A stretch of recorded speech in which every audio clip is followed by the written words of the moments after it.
어려움과 고통이 있을 때는 여러분들 꼭 분별해야 합니다.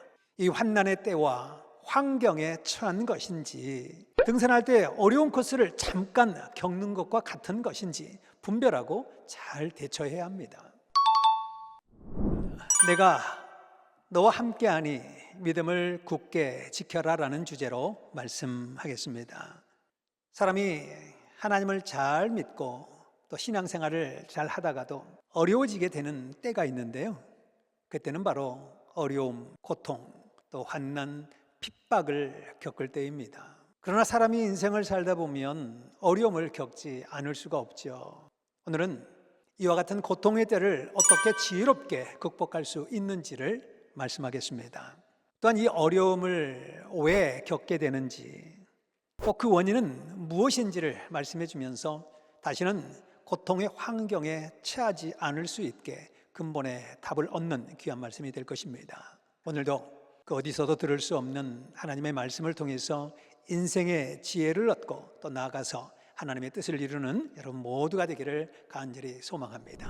2000년 전 예수님의 제자들은 예수님을 믿는다라고 하는 이유로 채찍에 맞고 또 옥에 갇히고 돌에 맞아 죽고 톱에 잘려 죽고 칼에 찔려 죽고 먹지 못하고 입지 못해서 염소 가죽을 입고 다니면서 각종 환난과 학대를 받았습니다.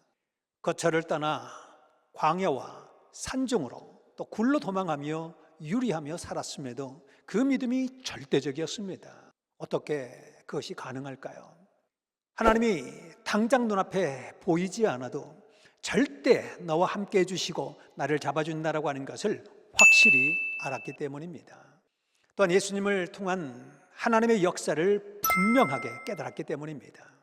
고로 제자들은 황금 같은 신앙을 지키며 절대적인 믿음으로 살았습니다. 또한 하나님께서는 환난으로 인해 더 큰 대가를 주신다고 약속하셨고 그 말씀을 지키시어 예수님과 제자들의 그 기도와 간구대로 신약 역사는 전 세계로 뻗어 나갔습니다. 지금도 마찬가지입니다.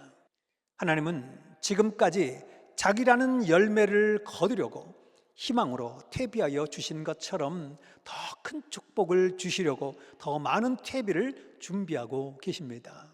그런데 사람들이 이를 모르고 자기 눈에 보이게 도와주지 않고 또 해결해 주지 않는다고 포기하고 또 제 갈 길로 갑니다.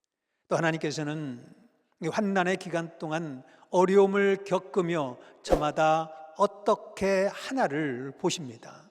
어려움이 있을 때 오직 하나님께 기도하고 간구하는지, 혹은 마음이 변하는지, 혹은 더 깨닫고 행하는지를 지켜보시고 각각 그 행위대로 더해 주십니다.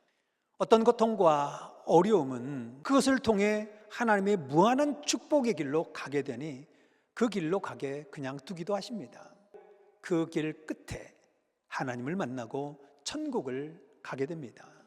하나님께서는 인터넷이나 스마트폰 화면으로 보듯이 우리 한 명 한 명을 지켜보십니다. 고로 어떤 어려움이 있어도 낙심도 의심도 말고 더 충성으로 열심히 하던 일에 집중하여 스스로 어려움을 극복해야 합니다. 하면 할 수 있습니다. 그렇지만 어려움과 고통이 있을 때는 여러분들 꼭 분별해야 합니다. 이 환난의 때와 환경에 처한 것인지, 등산할 때 어려운 코스를 잠깐 겪는 것과 같은 것인지 분별하고 잘 대처해야 합니다. 어떤 어려움이 생겼을 때 세밀하게 이렇게 분석해 보면 타인으로 인해 문제가 오기도 하지만 대부분은 자기가 무지해서 오고 또 자기가 실수해서 오고 또 기술이 없고 몰라서 그 어려움을 겪습니다. 또 행할 일을 안 해서 그 어려움이 오고 하나님과 그 보낸 구원자를 안 믿어서 어려움을 오고 또 자기 마음대로 하여서 그 어려움을 겪게 됩니다. 그럼 이 어려움을 지혜롭게 분별하고 또 대처함으로 말미암아서 앞으로는 그 똑같은 어려움을 겪지 말아야 하지 않겠습니까? 또한 하나님이 날 지켜주시나 하는 여러분들 그런 걱정을 하지 말고 무한히 행하는 여러분 모두가 꼭 되시길 바랍니다.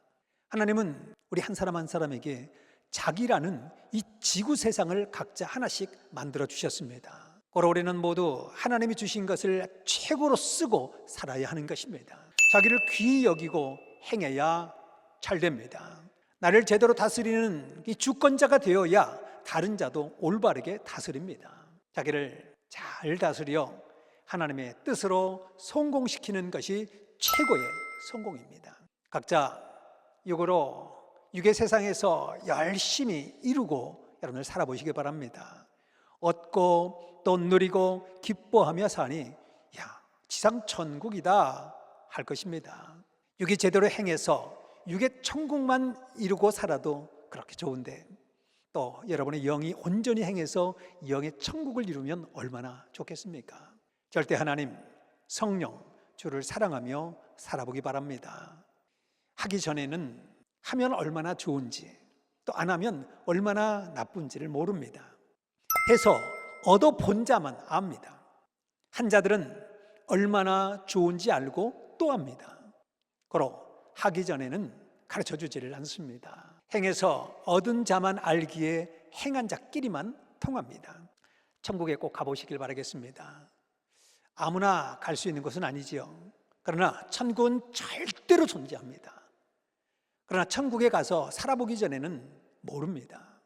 물론 잠깐 체험해 본 자들도 있지만 가서 살아봐야 천국 삶을 제대로 압니다. 영의 세계를 이 육신과 비교하면 평생 제대로 모릅니다. 영의 세계는 완전히 다릅니다. 영은 육보다 키가 크고요. 천국의 건물은 엄청나게 큽니다. 활동 범위도 넓습니다. 이 영의 세계는 지구나 우주보다 훨씬 큽니다. 하나님의 나라인데 사람이 임시로 사는 이 지구 세상보다 훨씬 크고 좋지 않겠습니까? 성경에는 천국과 지구를 실체와 모형 또는 그림자로 비유했습니다. 탱크 모형이 있고 진짜 탱크가 있다고 생각해 보세요.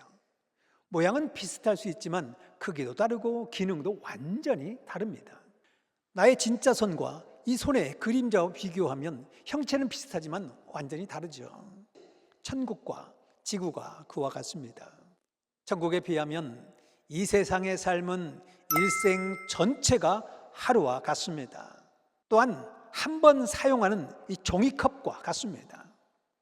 이 세상과 천국은 전혀 다릅니다. 그러나 우리는 지상에서 육신을 가지고 살면서 천국에 갈 수는 없잖아요.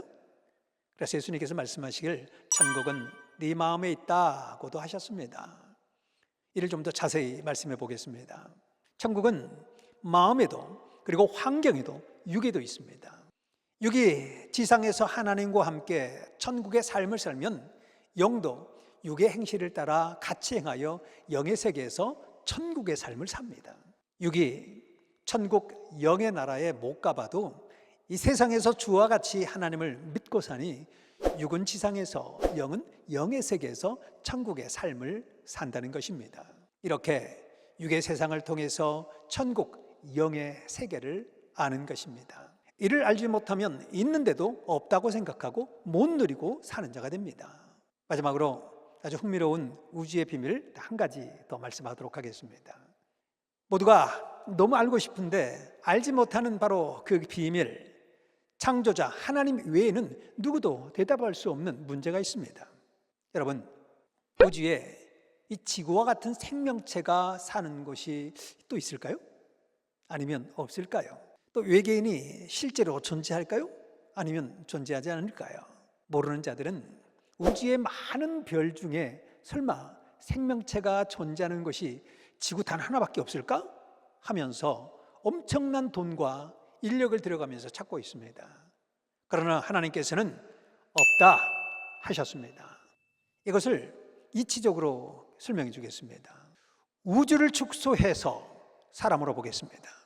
사람의 이 몸 중에 이 생명체의 세계는 자궁 하나밖에 없습니다. 그리고 나머지는 지체입니다. 이와 같이 생명이 존재하는 것은 우주의 많은 별 중에 지구 하나밖에 없다 하셨습니다. 또 하나님께서는 생명체가 있는 지구를 또 하나 만들려면 아예 우주를 또 하나 만들어야 한다고 계산을 못하는 자들에게 말해줘라 하셨습니다. 신기하죠? 앞으로 말씀을 계속 들으면 이와 같이 오직 창조자만이 해줄 수 있는 이 엄청난 비밀의 말씀을 듣게 될 것입니다. 오늘 여기서 마치도록 하겠습니다.